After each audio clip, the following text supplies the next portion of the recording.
देहिया भइल बाटे लब के दुकान भइनी जब से जवान लोग देता रे जान बड़ी हलवा।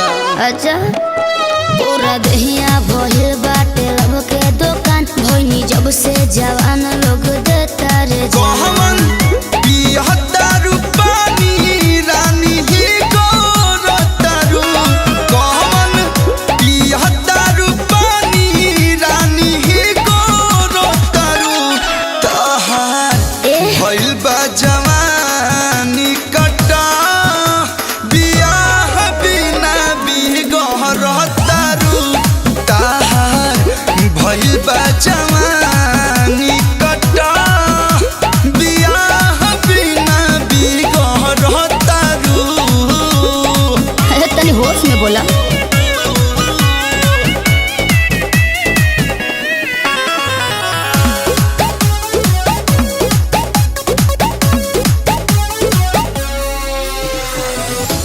अब ही उम्र बा खेले खाए वाला हो ससुर जाए के ना बुझाई पगलू मन बात मरद वाला मजा लेला हो Shut up. ढेर लह जाए के ना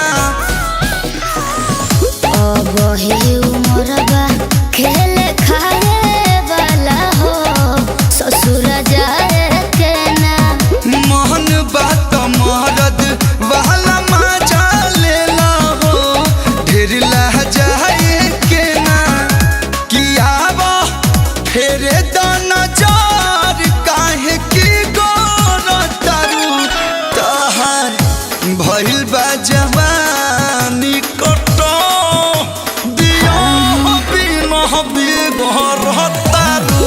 अच्छा भइल बा जवानी कटा बियाह बिना बिगहरतारू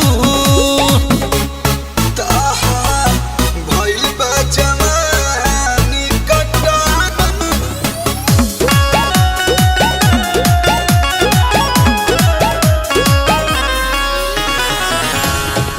फर्ज तोहर ई कबूल कर लेब भारी भूल कर दे बुझाई कली कुआर का चनार बाड़ू हो अब फूल क देव।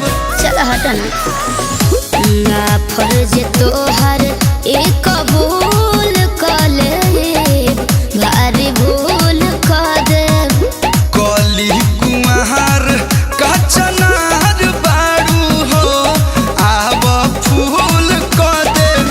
अच्छा काहे कहलू के छुआला पसीहरो तारू छोड़बा कि ना तो भइल बाड़ू बाछी मारखा बियाह बिना बिगड़तारू भइल बाड़ू जरसी बाछी मारखा बियाह बिना बिगड़तारू।